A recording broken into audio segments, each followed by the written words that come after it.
I'm about that.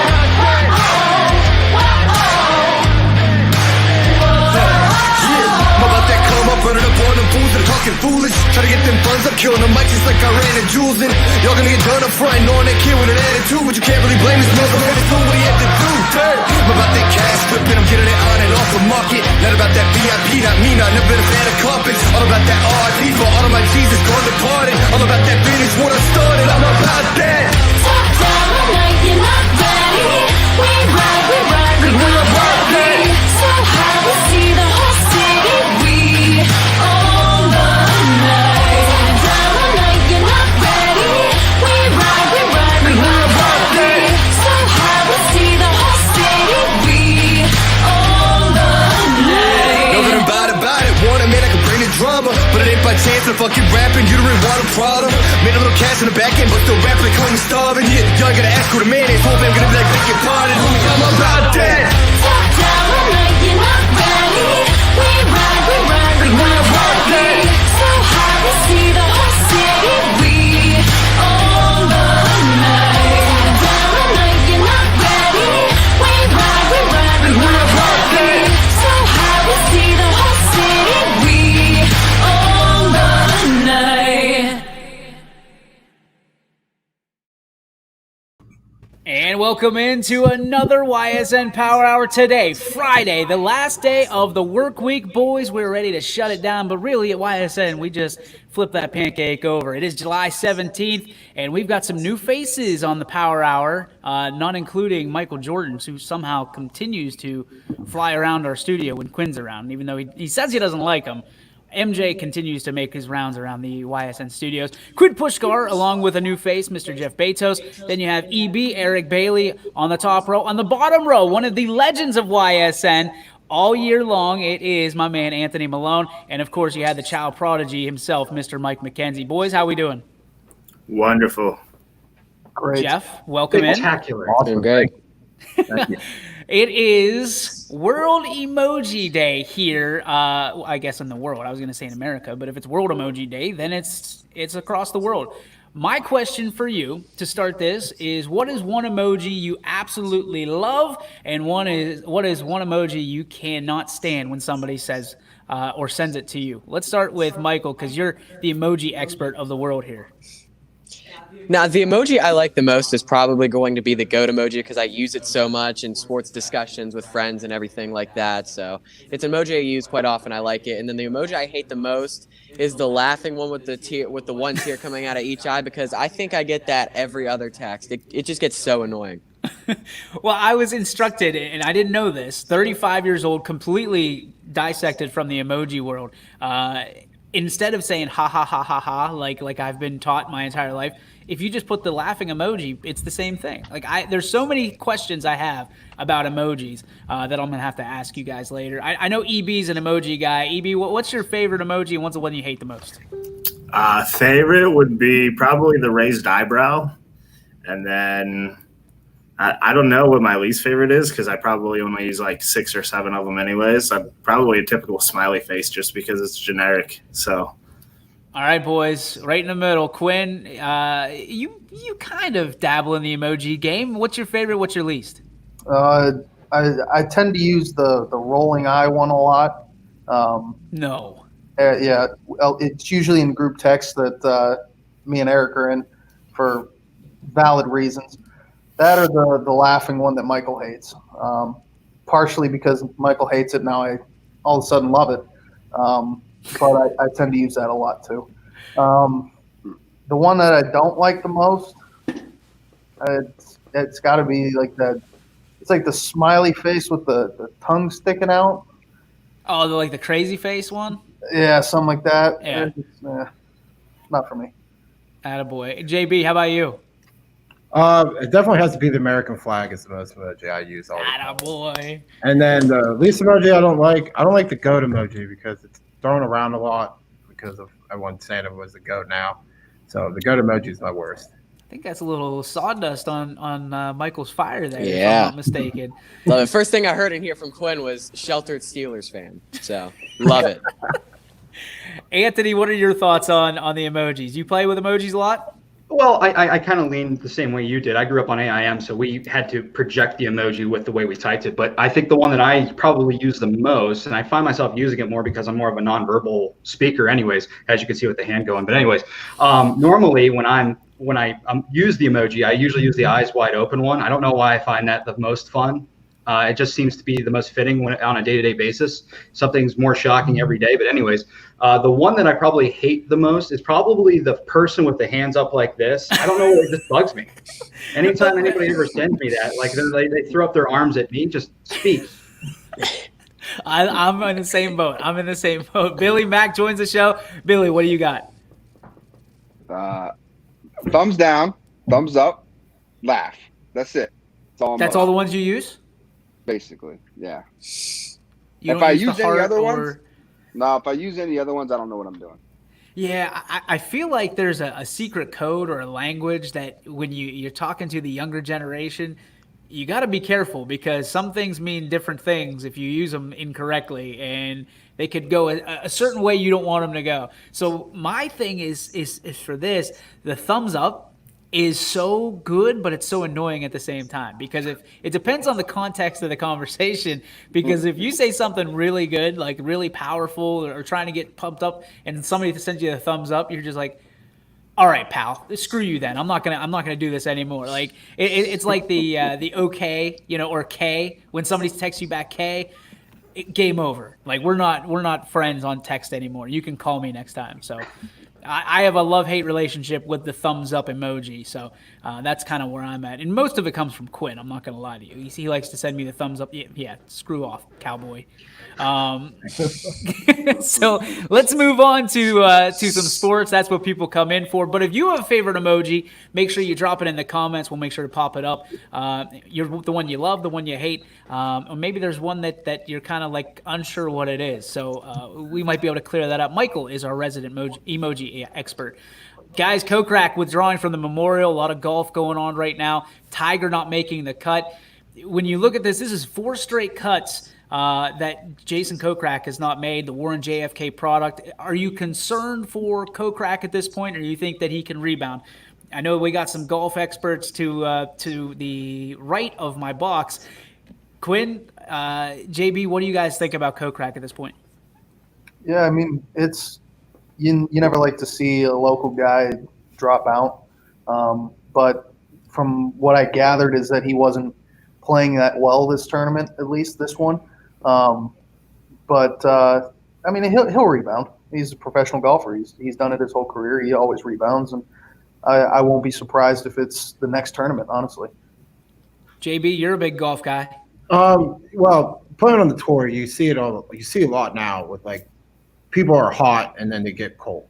He's probably in like a cold streak right now where he's not feeling 100%. Where he has to go out and grind it on the range a little bit and get the yardages down, and usually they can figure out how far they hit clubs, and the game usually follows up after that. Michael, you're used to getting out there and swinging the sticks. Talk to me about how you get out of a funk in golf.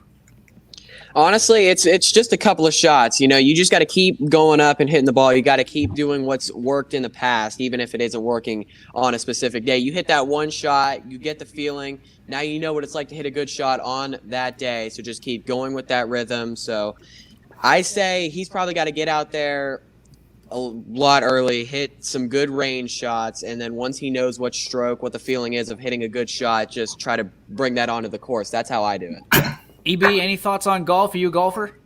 I'm not a golfer, but I kind of pay attention to it just because everyone around me golfs. I mean, to me, golf is a mental game, and echo what I guess Mike said. You just got to get back to the basics and walk yourself through the mechanics again. I look at golf a lot like shooting a basketball. If you're in a slump, you get back, walk yourself through the basics, and literally it's just finding that groove. So, I mean, I think we'll get in the swing of things, pun intended, I guess, if you want to look at it that way. But it's still early too, and it's been such a wonky year that I could understand for these guys for it to be hard to get in a groove. So I think he'll come out of it, and I hope he does, just because he's a local dude. So that's where I'm at. Billy, talk about how pitching and golf are kind of in the same mindset whenever it comes to it. Pitchers can get in funks too. that they can't really get out of unless they get the experience. I mean, is it the same thing in golf? Is it the same thing in pitching? Talk to us.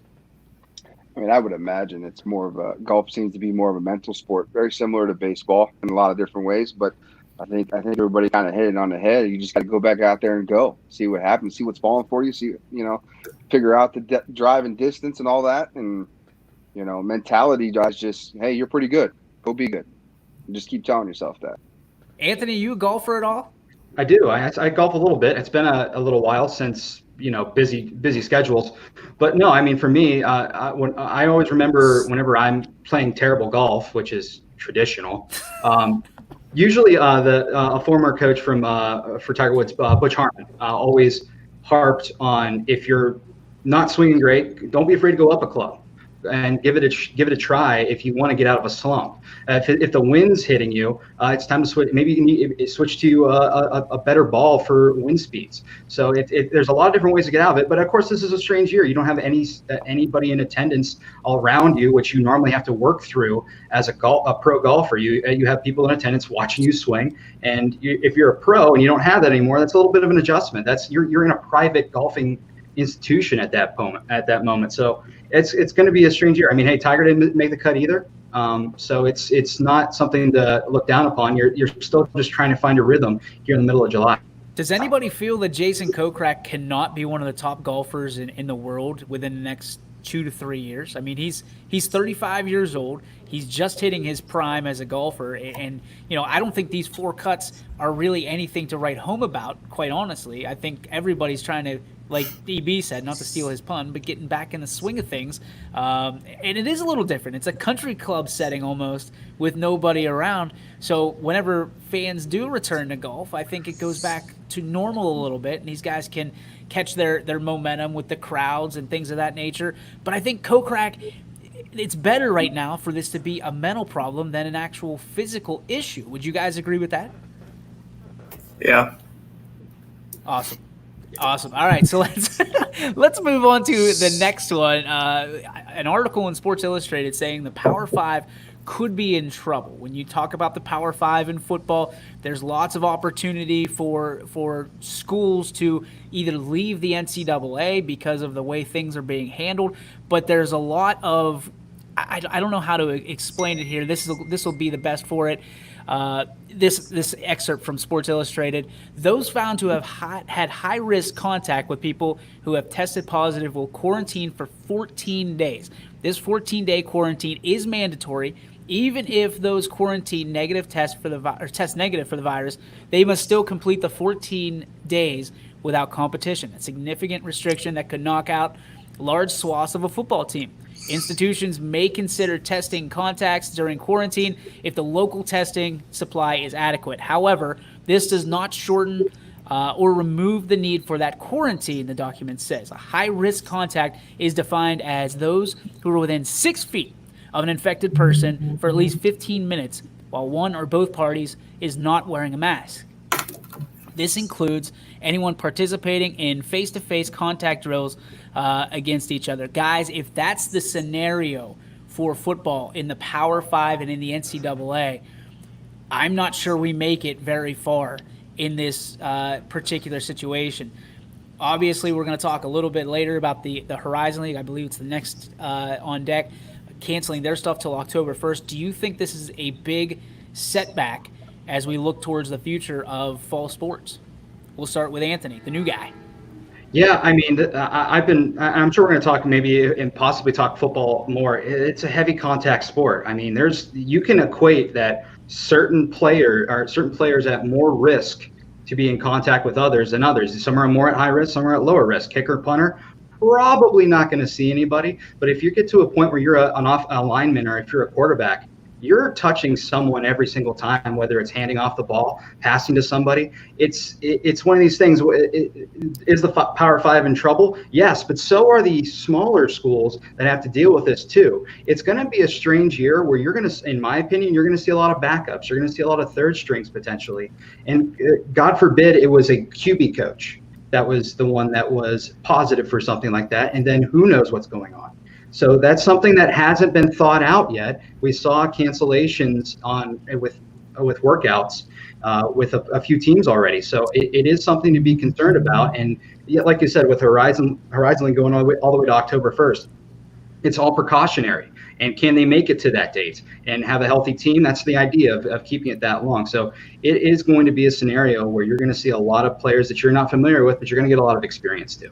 Billy, you've been pissed off the entire time about how this has been handled from the state all the way to the NCAA to Ohio. When you look at this and how it's being handled and kind of the writing on the wall with if this is how it goes, according to Sports Illustrated, would you be in the camp that doesn't want anything to be played, or would you rather see a 2 or 3 game season, essentially, if things start and never finish? Well, I mean, I've obviously been on the side of let's play games this year, but the more and more I just think about it, my mind changes every single day. It's just that confusing to me because there's no structure of this is what we're trying to do. It's just making it up as we go on the fly. So I think in this scenario, I think we're gearing towards no season. I really do. I think it's just going to be so hard to have too many. You're going to have guys that are going to have to be playing two-way guys.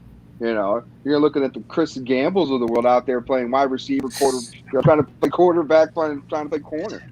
I just don't know if it's going to be feasible to play a full season. So, if the, let's say, high school OHSAA, let's say just for fun, that they adopted this same kind of context. Don't play.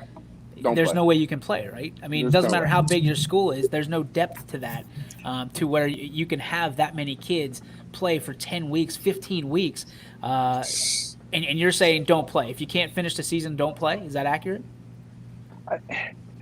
It's just going to be so hard.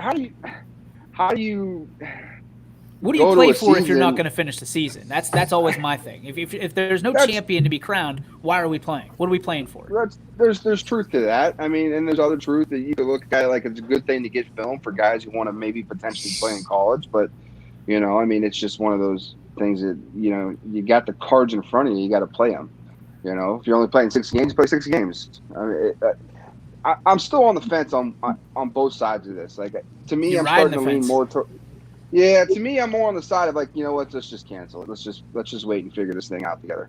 EB, when you look at this, which camp would you be in? You'd rather see play a few games and not know if you can finish, or would you rather cancel it and hold it? I mean, big decisions, right?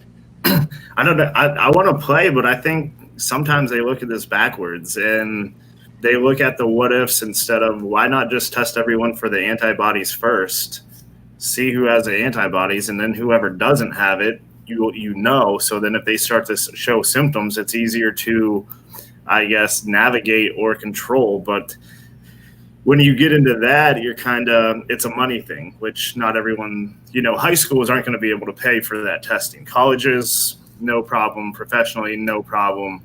But I would still like to see him to play. There's a way. I think we've jumped the gun a lot, maybe. Is it a contagious thing? Is football a contact sport? Is there going to be contact and touch? Yes, there's going to be all that. But I think if you left a decision to the kids and the parents' kids, ultimately they would say, we'll take the risk, so we have to reward to play.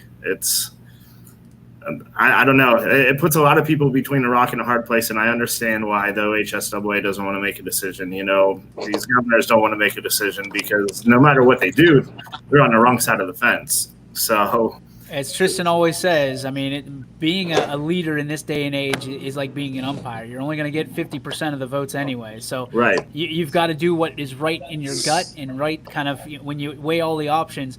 You got to go all in on something. And I think that's where the problem is for everybody from the government side and from a side of a sports association side is we just got to pick. Like, what are we going to do? Because the worst thing that can happen right now, boys, in my humble opinion, is that you let these kids practice up until, the last day, what is it, July 31st, and then August 1st when things are supposed to kick off, you go, we thought about things and we're going to cut it off. Because then you'll have riots, you'll have mobs storming Columbus, storming the castle, so to speak. Quinn, Jeff, when you guys think about, what could be, if you're being quarantined for 14 days after a positive test and anybody you had contact with is going to be quarantined with you, How far can this go? And is this a good idea? And do you think that this is feasible at the high school level? I'm gonna say no, feasible at the high school level. It's not at the high school level. It's not. Just because like those kids are around each other. So if one of those kids could test positive, and the next kid then all those kids he was around has to has to be quarantined 14 days. But in college, I think it is feasible. You really think about it in a college standpoint. We have freshmen coming in that played high school football last year. So if you cancel the season, that changes recruiting up dramatically for all college football, every college sport that plays in the fall. It changes recruiting. You're not recruiting as much because you have those kids that are now sophomores that are really still freshmen because they haven't played. So I say no. Baseball season. Yeah, everything will be exactly like it was in the spring season, and the NCAA is going to have to hand out, essentially, if they're even still a thing at the end of this, they're going to have to hand out, you get an extra year, you get an extra year, they'll be handing out like Oprah Winfrey does, vehicles. You get a car, you get a scholarship, you get like this is how it's going to go. So at the NCAA, at the college level, I think it's feasible because you don't have to worry about the age of somebody, but at the high school level, you can't hand out extra years of eligibility because, let's be honest, nobody wants 5 years of high school. That's not going to look good on a resume. Well, in college, you can do a bubble system too, though. You kind of do a bubble system in college. Going to school for 5 years isn't necessarily looked at and frowned upon at the college level because, people go to school for 5 years because things happen. If you go to high school for 5 years, I think there's a different conversation that's being had. Well, no, I mean, like in college, you could kind of like control it a little bit. You could bubble yourself. The sporting teams could go to only take online classes, go to maybe labs at a certain time where only the football team is there, or soccer team or whatever team that is doing this, and you can kind of control your environment a little bit better than like a high school kid. High school kids, there's no way to bubble yourself in high school. They're not going to allow football kids to go take online classes only and then only go practice with each other. And like you can stay in the dorm room. The dorm room football teams usually have a building for themselves. I can agree with that, but I also think there's a little bit, locally, it's a lot easier to let people into your bubble, so to speak. So if Southern Local is playing Wellsville on a Friday night, there's a lot of germs that are the same in each of those particular tribes, right? As opposed to if it's Oregon playing Ohio State, you're taking germs from across the country and bringing it one place or the other. So I think that's why you're seeing conference play only. But I think hyper-local conferences like we have here, you're not going very far. So there's not a whole lot to worry about. And if you're not playing each other, one town over, then you should not be playing across the state in state championships where you're carrying it from Cincinnati to where do they play? Canton now. So you look at that and Columbus, things of that nature. So I think that's why high school football has a leg up a little bit, and high school sports have a leg up a little bit because you're majority of the time you're playing people in your own backyard. But I could be way off with that. Again, not a doctor, but it's one of those situations where I don't see why if Penn State is playing Wisconsin that Springfield can't play South Range. That's kind of where I'm at with it. But again, could be completely off. Let's talk. I mean, Quinn, still dial in on this. I mean, is this something where you look at it and you say this is feasible, or are you giving the thumbs up straight down? Thumbs down?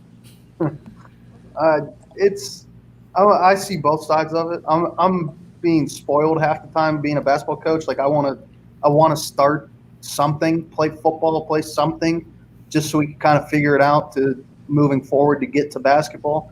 Because then, at that point, then I don't want any other sports kind of losing seasons and stuff like that. Like at this point, I feel like it's going to be a snowball effect. You cancel football, then you get into basketball and you start delaying that, and it's going to keep going. I don't want that to happen, basically. I'm with you on that. Let's turn the page on this one. As we kind of already alluded to, Horizon League shutting their sports down until October 1st. So there's some misconception out there because when people see the Horizon League, automatically they think what? Youngstown State. Well, you have Youngstown State that plays in the Quinn, I'm looking for you because I know you know Missouri this. Valley Football Conference. Missouri Valley Football Conference. Thank you very much. I always seem to forget that. But reality is, so does everybody else. And that's why there's people all over the board saying, whoa, whoa, whoa, whoa, whoa, whoa, whoa, whoa, whoa. YSU's not having football. This has nothing to do with Youngstown State at this point, except for the fact that volleyball and some of the other sports are wrapped up in this. So when you look at this, there is some kind of layover into the sports that will be here locally in Youngstown, but it doesn't affect football. Do you think this is the first domino here locally, guys, to where schools start looking and saying, well, wait a minute, Youngstown State and their conference is canceling. Should we start looking at pushing things till October 1st? And again, is that feasible at the high school level? Let's start with you, Mike. I think that maybe it's not feasible at the high school level because you said it, you're playing teams in your own backyard, and you're talking about the Horizon League teams coming in from Northern Kentucky, at least in basketball, to play Youngstown State in these different sports like volleyball. And I don't know if tennis is in the Horizon League. Those are just some of the sports that are coming off the top of my head.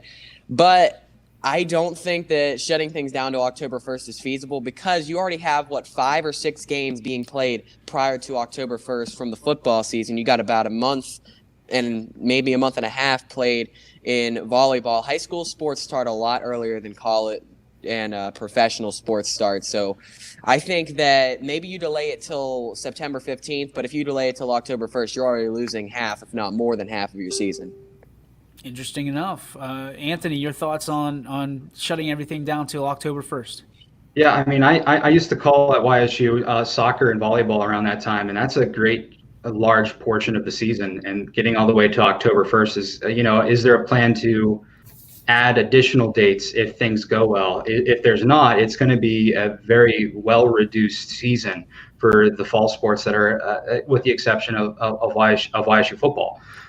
It's just a smart play. It's meant to be a cushion for the most part. I don't know how, once they get to October 1st, what's the goal? What is the ultimate item that you need in order to say that, okay, we're good now?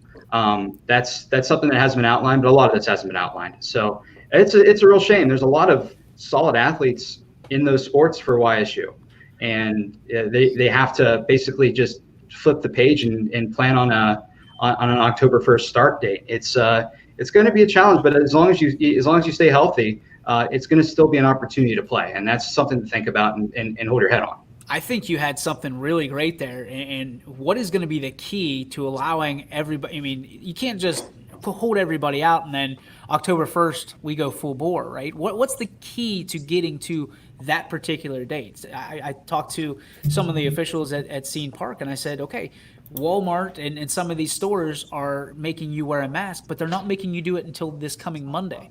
What's the goal here? Because if you catch or if you're infected before Monday, I don't understand it. So I guess that's what everybody's wanting to know is give us a goal and don't move the goalpost when we get started. So that's kind of how we feel about DeWine right now. Me personally, especially, is okay. What does the next 4 to 6 weeks solve that we haven't done in the first 4 months of this thing? So great piece of information there and something for us all to chew on. Billy, your thoughts on this? Well, I think these guys are speaking to other conferences too, right? That you would think the commissioner of the Horizon League is probably talking. So this isn't just a discussion that hasn't happened with other conferences yet, right? So they're talking about this. I'm sure the Horizon League didn't just come up with a number and say, hey, let's wait till October 1st, right? So they're just the first ones that pull the trigger. So I would imagine we're probably going to see more come than just the Horizon League. EB, your thoughts on it? I mean, Anthony kind of took the words right out of my mouth, and my question was, where does it all end? I mean, if you go back to October 1st, then is it, okay, well, we're not happy. Well, what aren't you happy with? Because at first it was we had to flatten the curve, then we had to beat it. So it seems like the story changes every single time. And not only the Horizon League, but I think per my reliable sources, a.k.a. probably Twitter, the MAC did the same thing. So if it's going to be a trend through these smaller conferences, like just because they're looking at it from a football standpoint, they're probably losing out on all this money from these Power 5 conferences. So you might as well just put everything back so you can lessen the blow. But really the big question is, I'm right there with Malone. Like, where does it end, and where do you justify that it keeps going, or that is, October 1st, like base when you're playing tag, like, hey, we made it, guys, let's go play, or what do we do then? So, and I get it, they're probably just buying themselves more time because they don't know, but if you're going to do that here in the next couple of weeks, you at least got to give us something, or else people are just going to. These college athletes are just going to say, well, what's the point of going to college? They might as well just drop out, get in the workforce, or, forget this, give them something, because they're the ones losing the most. Yeah, there's starting to be too many gummy bears in the bag, if you know what I mean. When Right. you look at it and you start saying, wait a minute, I was on pace to be a starter my second year here, and now you've got a completely different age group that's coming up and has the same experience that you do, and it becomes troublesome. So I appreciate you citing your source there. That's what we do Right. at YSN. So Got to. Jeff, what are your thoughts on it? I think you're really going to see a domino effect because, like you said before, like everyone said before, is that, they did talk to other conferences, and October 1st is the first date. You don't know if they're going to go back October 1st because you don't know if Rona's ever going to go away by then. You could be at that peak of the second wave, and you're going to see other sports and other conferences. I really think you're going to see a domino effect and see other conferences starts canceling fall sports or pushing it back to an extent. So hopefully we have sports, but I don't think we will at any of this time. Quinn? Yeah, I mean, the one positive I could think of out of this is that they didn't jump to a conclusion and just cancel it. Like, there's still the possibility that they will play something, which is always a positive in my mind. I'm not 100% sure on it. I think, didn't the Ivy League cancel all fall sports or something like that? They did. All sports until January 1st. Yeah, so the Horizon League coming out and postponing it, in my mind, is a positive to the point where it's still like giving hope kind of to those fall sports. Love it, guys. Lots to talk about left on the show. We're going to take a break. Before we get there, we're going to talk about Class B. It's actually not last night, but we'll update the standings. The Astro Falcons starting in the 14U, leading 13-0-1. They're being trailed by Whiting, and they have a nice lead. 4-game lead on it on Whiting, 9-4 with one tie. Prospects 10-5 on the season. Creekside 9-5-1. Roth Brothers 7-4-3. And then we've got A to Z, who has come on like a freight train here. 7-5-2. So they, as it stands right now, have made themselves hurdle over Ballistic and into the playoff picture. Ballistic now 4-8 with 3 ties. Avalanche 3-11 with no ties. Then we have CSA 2-11 with 2 draws, and Eagleware rounding out the bunch with a 2-13 with a 1-draw record. The 16U division looks like this. The Astros leading by 2.5 games, 14-1 overall. Nightline 12-4 in second place. In third, you have Dura Edge 10-4-1. Prospects in fourth at 6-7. Then you have the Eagleware is tied up with the exact same record, 6-7 with 2 draws. Whiting 6-8. Ballistic 5-9-2. Avalanche 5-9-1. Creekside is 4-11, and the Roth brothers are tailing that division 3-11-1. Then you move on to the big boys at the 18U, and the Astros have that division too. Congrats, Billy. You have a 3-game lead on Creekside with a 14-1 record. Creekside 12-5 overall. Whiting 10-7. Then you have Roth brothers 9-7. Eagleware 8-7 with a draw. Dura Edge right behind him 7-9 with a draw. Prospects 7-9. With Nightline right behind him, 6-9, 4-13 for Ballistic, and the Avalanche are 3-13. Those are your standings, brought to you by Joe Dickey Electric. We appreciate their sponsorship, and we appreciate you tuning in. We're going to be back, guys, and we're going to talk about food. The rest of the hour is going to be considered the food hour, and we, of course, have our good friends coming up.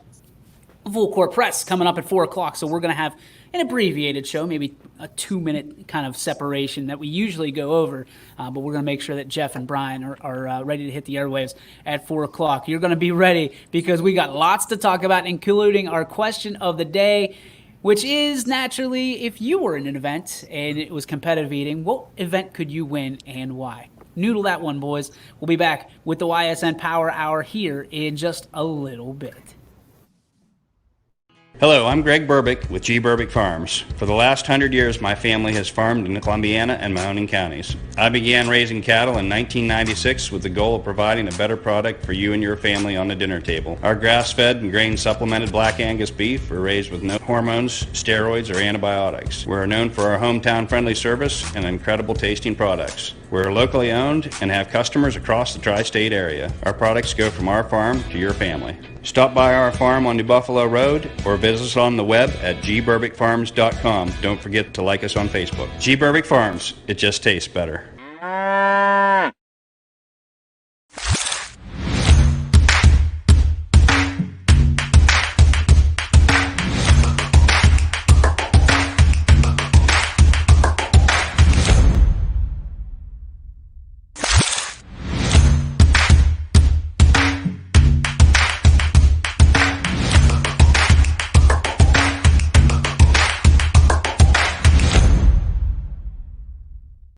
Good evening, and thank you for joining us. Let's get right to our top More story experienced reporters. A new Wilmington restaurant. GM Lordstown. Telling more local stories. We'll look at Baby boy is recovering from a broken around our Good valley. Community in Niles. We are here in Youngstown, right up.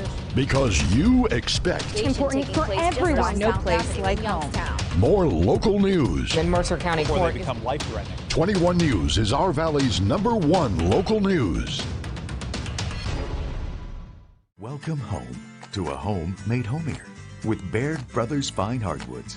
Inspiration starts at BairdBrothers.com and is turned into reality when high-quality hardwoods are delivered right to your home.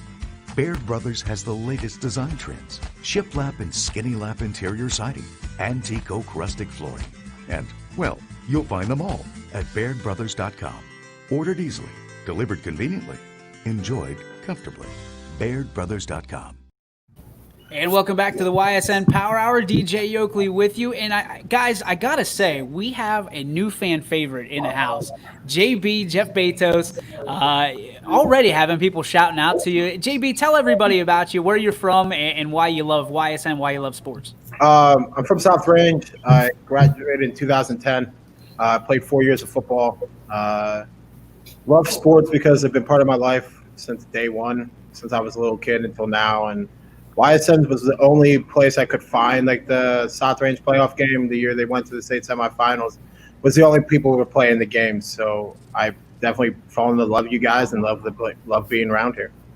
We love having you, man. Welcome aboard the YSN train. Choo-choo. We are just chugging along here as we have more baseball tonight. We're excited about it. 16U's, I think, in action tonight. So we'll Michael and I will have the call. We'll also have Andrew out on 3, so you can tune in about 5:30 and get started with that. But before that, want to make sure we have a reminder, once again, Full Court Press with Jeff Brazil as well as Brian Higgins. They've got a big show for you. It all starts at 4 o'clock. So we've got everything leading up to game time here at 6:30 or 5:30 tonight here on the network. And of course, when fall comes around, if we do have sports, guys, football is going to be a really fun time here on the network, because we are going to have you covered from 12 o'clock noon all the way till midnight on Friday night. And we have this team right here is going to be a big part of why that gets. Anthony, you love Friday nights here. You love the pizza from Pizza Joe's. You love hanging out with the boys and watching and working here on Friday nights. What's so exciting about Friday nights here at YSN? Oh, to me, I mean, ever since high school, it's payday. When you think about it, whether it's when I was in high school and we practiced all week, that was us putting in the work to get paid, and we got paid on Friday to play football. And then throughout the week, nowadays as a professional, I look forward to 5 o'clock at the end of Friday, so I get to be immersed in football in high school. It's been one of the things I've been a part of for a very long time. It's an enjoyable thing in Northeastern Ohio, and it's never been any different. I can't wait and I'm hoping that we get involved this year and we get to have football again. Fridays are fun here, man. We have the entire weekend owned here in East Palestine, because Fridays we got Friday night football. Saturdays we'll have a little bit of remnant football, a little volleyball, and then of course college football right here in HQ. And I'm sure there's going to be a total mess, as this is a frat house whenever you guys come over. But then Sundays is when war starts. You put the war paint on and we're ready to go, because you got Browns fans, you got Steelers fans, and you got the randoms that like other teams, like well, your love, Mac, Kate Kelly, a 49ers fan because they're so close to Youngstown. So we're excited to have everybody coming in. Hopefully, like you said, fingers crossed that we've got games to talk about. Can't Here's one thing that I want to talk about is Taco Bell ditching items on their menu. Okay, saw this, not exactly sports, but everybody knows that Taco Bell is a great meal after a great game. So when you look at Taco Bell ditching items on the menu, some popular items nonetheless. So like Nacho Supreme is gone. What is your favorite Taco Bell item? What's your go-to? And do you think that you could live without it if Taco Bell just went and cut it? Anybody could take this. Quesarito. They came out with that because of the secret menu of Chipotle. Chipotle has the quesarito, and it's basically if you don't know what it is and you're listening, imagine a burrito wrapped in a quesadilla. You're eating a quesadilla in a burrito. Anyways, that was designed because of that, and they're getting rid of it. Which I mean, I can understand that making that would be a real treat, but at the same time, it's still a fan favorite. It was not something they created. It was something that was asked to be created by the people that go and buy food at Taco Bell. Is this something? I mean, the quesarito. I'm a huge fan. First off, because you can have one of those and you're done, right? And you should be, considering what Taco Bell does to most digestive systems. But I would say this, that if they took away the quesarito, I'm done. But it looks like the quesarito's safe. And is it? I'm pretty sure it was on the list. It looks like the quesarito's, according to Barstool, quesarito is safe. Now, Nacho Supreme. Why you would get rid of nachos, I don't understand. Because nachos is everybody's late night favorite. It's quick, it's fast. It's just chips, man. It's just chips. Why are you axing chips? They got rid of everything nachos, even the nacho fries. Sure sounds like it. And that's I'm not not a a good place Taco to Bell guy. leave. I'm the same way. I'm not a big Taco Bell guy. I'm not huge on Taco Bell. I'm basic. I'll just go get a chicken cheese quesadilla and some nacho fries, and I'm out. I'm basic. After a game on Friday, and back in high school football, it would be back in Columbiana, it'd be 3 different high schools converging on one Taco Bell. Yep. Just because that's where you went to eat. That's what you did. Right in the middle of the plaza, too. Like, there's nowhere to go. Like, it is centralized location. It is Nuke City. Like, there's nowhere else to go. Yeah. Past 2 years at Beaver Local, JP's is the go-to after a Friday game. It's packed over there. Free pub for JP's. I'll take that. Yeah. Quinn, you're the Taco Bell expert. Taco Bell cutting their menu, axing some of their favorites. No Nacho Supreme. All their nacho stuff's gone. What's your favorite Taco Bell go-to? That's tough because it depends if I have, $4 or not. If I have $4, then I'm getting a crunch wrap or a chicken quesadilla. If I'm on a budget with... Wait, $4 isn't a budget? If I have less than that, I'm getting the Frito burrito for $1. They're axing that though, dude. I know they got rid of it. Now I don't know what I'm going to do. But does this make you want to go? Does this make you want to go to the other side and hit up? I know, Quinn, you're a big Chipotle guy anyway. I mean, you look at Hotheads, you look at Chipotle. Is this a scenario where Taco Bell is working their way out of the market of guys like us that are looking for, something fast, something cheap, and something that we probably end up paying for later? Not for me. I'll still go to Taco Bell. My heart is tied to Taco Bell. The fact that you just came out with your budget and $4 was the maximum, I think you've gained a lot of respect in the game right now. Billy, what's your go-to if it's not Taco Bell? I like Chipotle, but it doesn't compare to like a Taco Bell because of the late night and the drive-through issue. So I don't think that Taco Bell is worried about Chipotle in that regard. I don't know, man. Like, you see McDonald's trying to class things up a little bit and consider themselves a restaurant now.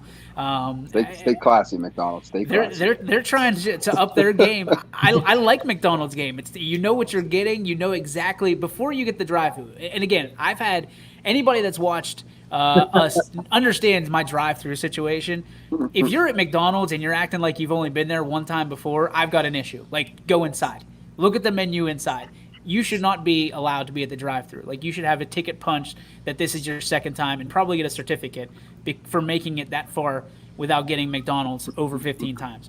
But my thing is Taco Bell, this is going to slow down the drive-thru. This is going to slow down the efficiency of Taco Bell, because you're going to have that guy that orders Nachos Supreme. He wants to order the Frito, whatever it is.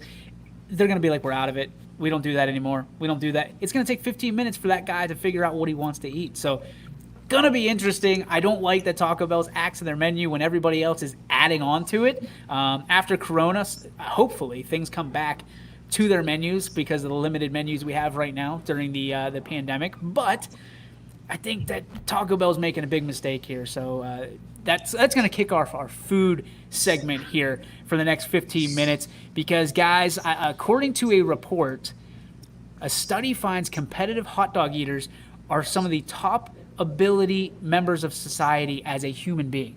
And that means, like, athletically. Can you get behind athletically that competitive eaters are some of the highest ranking people athletically just to do sport? And is it a sport, I guess? It's a better question. But talk to me about, like, Joey Chestnut is chiseled. He is locked in. You saw Kobayashi. Like, these guys are considered top athletes. Now they're considered some of the peak human beings in our society. Talk to me about that. Oh, you look at, like, The Rock. The Rock, he says he eats like 10,000 calories a day when he's trying to get in jack. So I would imagine there's some sort of fitness part to it, not necessarily just eating healthy, but like there's probably a workout regimen that they have to do to stay in shape and be able to take down that many all those calories. And yeah. I'm with you. Anthony, you look like you're ready to throw up. So here's the thing. Eating food, does it actually take the muscles necessary to be an athletic accomplishment? Correct.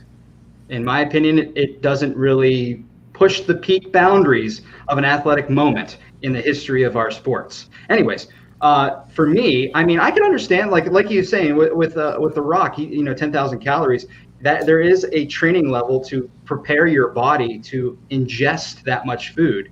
That part I do believe, but I am one of the more skeptical that they are the peak when it comes to ability. If some of these guys eat pounds of birthday cake, mountains of whatever food. It's fun to watch. It's amazing, but I wouldn't put them in the same category as like the Mountain or in the same category as Michael Phelps. Listen, man, if somebody piles up 75 hot dogs, that's intimidating to be right in front of you and saying, this guy did it. So I see the competitive part of it. I think that does take a certain kind of physique to do it because, let's be honest, the guys that we normally would look at and be like, 25 years ago say, oh, that dude will shut down a buffet if you put 75 hot dogs in front of him. Usually aren't the guys that can do it. It's the guys that are chiseled and jacked and they're able to just keep going. But my question is, do they eat after that? Like, are they like, man, I'm hungry for a snack. Like, I need a Nutty Buddy. They can't. I put they them on the absolutely same can't. spectrum as NASCAR. That's how I thought. Oh, Oh, man. don't do that. NASCAR didn't deserve that. Joey Chestnut says after he ate all those hot dogs, like, he doesn't eat. Like, he's miserable for like 6 hours after. Yeah, but It's he's like- got the mustard like, belt. so It doesn't good. matter. Like, that's, I would be too. Yeah, it's so bad. I would be so like I watch that and like I want to eat hot dogs. So just an inside look at what it's like in the Yoakley house is my wife will cook like 50 hot dogs. Not really. It's like 8. And I will eat 2 and I'm like, oh, I'm sick. That's it. I'm done. I'm like, because Joey, like, something about it draws me to wanting to eat hot dogs. But for my wife, she doesn't ever want to eat another hot dog again after watching him and the way he eats it and those people eat those hot dogs. It's just, it's nuts. Yeah. So, Michael, like, when you look at this, do you see them as peak performers? Do you see them as elite athletes? I mean, I haven't seen any of these, competitive eaters actually perform in a sport like football, basketball, or baseball, just the 3 that I'm thinking about off the top of my head. So I really can't make a judgment on that. I mean, it's a scientific study, so you can point to that and say that, yes, they are peak competitors. But in a same sense, I haven't seen any competitive eaters perform athletically. So I don't think I'm going to make a classification on that. That's what we're saying. Is that an athletic event? I don't. An athletic event, I'm not sure because I'm saying yes. I could go. I could go to a restaurant and pound out like 3 different meals at the same time, but. Yeah, they're all chicken nuggets. Yes, they are. They're all chicken nuggets and fries. That's exactly what they are. Bailey has had enough of this conversation. He's actually going to cook hot dogs. he's cooking them up on his grill right now. He's got 70. I mean, you could classify it as a sport, and I really wouldn't care. But if you point a gun to my head and say classify it as a sport, I'm going to say yes for the fact of what Joey Chestnut If there's a gun to your head, you better say yes. EB. What a hostage situation. Yeah, they put a gun to my head and say, make a decision. There is nobody here with a yes. gun to his head. I promise you that. There's not. There is not a situation where we need a SWAT team busting in to HQ here downtown. So, EB, your thoughts on competitive eaters and if they're athletes? Dude, I don't know. I've never really thought about that before. Like I've always thought watching them is impressive, but like I don't hold them to the terms of an athlete. Like OBJ is an athlete, LeBron is an athlete. Like they do some crazy stuff that isn't. I guess if you go as far as is it unnatural compared to a basic human, then you consider that an athlete. Then I guess they're an athlete, but it's impressive nonetheless. I don't know if I would. If you sit there and say Joey Chestnut is a top 10 athlete in the world, I'm probably going to call you crazy. I'm going to be, dude, he can eat a lot of hot dogs. I'm all in, dude. I'm putting my chips on Joey Chestnut. He's top 10 in the world. He's the best at what he does in the world, and he's proven it, 13 times now? You can call me crazy, but I think that's legit. 10 out of the last 14. 14. So 10 out of the last 14. And LeBron couldn't do what Joey Chestnut does in Oregon. Jeff done. Hey, who's that guy over your shoulder? It looks like the GOAT of basketball. It is the GOAT of basketball. Yeah, that dude's an athlete. That GOAT's an athlete. I don't care if he's 75 hot dogs, but. All right, guys, so let's do this. Since we have a few minutes left in the show, since we've gone around the competitive eating, the question of the day for YSN is, what event could you win in competitive eating? Is there a particular food that you could house and beat and be the champion and wear the mustard belt or whatever you want to call it? Or are you just a timid eater? I know for me, it's usually fruit or seafood is where I can go all day on seafood, like those cocktail shrimp. I never fill up on. Like I am the dude that just keeps going back. Was it George Costanza that ate like 50 of those things? Yeah, I'm the George Costanza of cocktail shrimp. So, or fruit. Fruit doesn't fill me up either. So, Billy, is there anything that you can house food and it never fills you up? I don't know if you've seen my waistline of late, but yeah, I could eat some food too. Blueberries are probably a thing that I can smash down pretty good there. Now, are you a one at a time blueberry guy? Like one piece at a time, or are you like handful and chug? It's just like, you just pop them in. You just throw them in. You just keep them flowing. Okay. And what about you? What's the food that you could be a competitive eating champ? So I only eat like one meal a day these days, trying to be like more athletically fit and whatnot. So like imagine just food in general sounds amazing. But if I had to pick something to compete in, I don't think I would win. But pizza, I mean, I just love pizza. So that's something I at least would be okay with competing in, because I know that I would probably want another slice if I had to choose another slice. Free advertisement. Where's your pizza spot? Oh, Pizza Joe's. That a boy. That's my boy. Michael, what are you feeling about competitive eating? I think I'm going to have to go with French fries. You can ask my dad. If I'm in a restaurant, I don't care what restaurant it is. I eat French fries like Joey Chestnut eats hot dogs. I think I got 5 in my hand at the same time. I stuff them all in my mouth. 3 bites later, I've got another handful in there. So, Awesome. I'm a disgusting fry eater. I won't shy away from that, but I could smack some fries for sure. And you don't. And correct me if I'm wrong, because we had National French Fry Day earlier this week. You don't really put anything on them. You're just straight potato, dude. No, straight fries. Maybe put some salt on them. There's some seasoning from. I talked about it earlier from Basil's. Yep. But no ketchup, no mustard, just straight fries. Maybe some salt. Interesting. EB, what's your competitive eating food?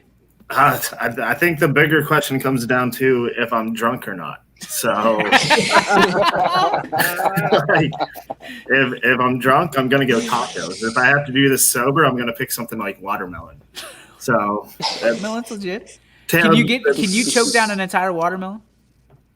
Dude, when I was 10 years old, I won a watermelon eating contest over at Firestone Park. So I'm gonna take that championship with me the rest of my life. I think I got some free ice cream out of it.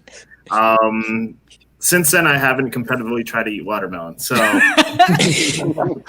very good. Retire a champion. Love it. Exactly. Go emoji. Peyton Manning. JB, what's your food of choice? I'm definitely going with Twinkies. I can put down 20 bottles of Twinkies, 20 boxes of Twinkies easily. Boxes? Yeah, I can put 20 boxes down easily. How many? There's like Bet the 12 house. in a box. Yeah, come on now. Like, I can put 2 in my mouth. I eat 2 at a time. You two are not allowed to sit together anymore because Captain Mountain Dew there, which is why our stuff's green now, to pay homage to Quinn. Captain Mountain Dew tried to do the 50 Mountain Dew challenge, and you did it. Really, you only drank 49 of them. So let's be honest. Yeah, but that's beside the point. But you also developed diabetes and liver severe kidney failure, kidney stones, and he's on the kidney list right now. So okay, Twinkies for Jeff Quinn. This is the one I'm looking forward to. What's your food? Chicken nugget. Chicken nuggets. Yeah. Well, Quinn and I agree on one thing. Blueberries. I'll just keep popping chicken nuggets. There you Is go. there a particular kind of chicken nuggets that you're Chick-fil-A, Wendy's, you give me those two, I'll eat those all day long. But Dino Nuggets, if I had to get Dino Nuggets, like the kind that we feed our 3-year-old. That's my boy right there. Dino Nuggets are great. Oh my That's his gosh. style of presentation. Dino That's what Nuggies is are the appetizing. go-to. The fact that you're calling them go-to. Nuggies, the fact that you're calling them Nuggies just tells you how much younger Love you are Dino than the Nuggies. rest of us. Stop calling them Nuggies. No more. Nuggies. That name is banned ever. You got to retire your strips. Nuggies, dude. Strips. I think we just found a Dino nickname. Nuggets. We just found a nickname for Nuggies over there. So I am now YSN Nuggies. that's what you need to change Mr. your Nuggies. Yep, YSN Nuggies, Mikey Nuggies. Guys, this it turns us to our G Burbick Farms. What's your beef? Each and every day, we bring up one particular topic that really grinds our gears. Anthony, since it's your first time on, we'll start with you, and Jeff will hit you right up next. Oh gosh, I don't know. We're talking just anything, right? Anything. Oh, when the pool's closed and it's 90 degrees outside because they're doing pool maintenance. That's probably like if I had to pick one for today. I'm currently looking at it right now, and I live in a condo, so that's why I have that beef. It's currently closed. They're doing maintenance on it. It's 90 degrees. I'm not going to the pool today. So I guess I'll just go live the rest of my day in 90-degree weather and find other things to do. So I don't know. Love it. Jeff, you're up. It has to be definitely with our governor. He needs to kind of like figure it out a little bit and give us some little hope and not have people go crazy in about 2 months when he tries to shut us down again and buy all the toilet paper and hand sanitizer in the world. Interestingly enough, Quinn, what's your beef today? I don't have a beef. I'm good. Oh, here we go again. Other than the fact that I'm hungry now that we just talked about food and I don't have nuggets. So Dude, you just ate They're not nuggets, Quinn. They're nuggies. I need some nuggets. Hey, Dino Nuggies. no, get out of here, Nuggies. Dilly Bar Quinn up in the center. EB, what's your beef? My beef is people not using their damn turn signal. Like, I know people didn't drive a lot in the past couple months, but for the love of God, use your turn signal. Like, there's a special place in hell for those people, and they're probably the ones wearing their mask while they're driving. So that's my beef. Nuggies, you're up. It's the fact that I'm not allowed to call Dino Nuggets Dino Nuggies. I don't know why is it not acceptable for me to call them Dino Nuggies? I don't care if I'm 16. I can be 6 years old at heart and cook up some Dino Nuggies in the oven. Come on. I love that you're Come going to on. have that nickname for the rest of your life. love Billy, it. what's your beef? Well, I've been angry all week, so today's a good day. No angry. Going on the weekend, happy Mac. My beef is anybody that doesn't tune in to Full Court Press coming up next. Guys, what a great week we had here on the Power Hour. I thank you all. I thank everybody that tuned in.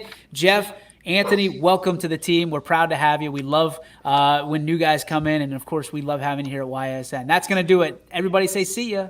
See you. Peace. See ya. Yep.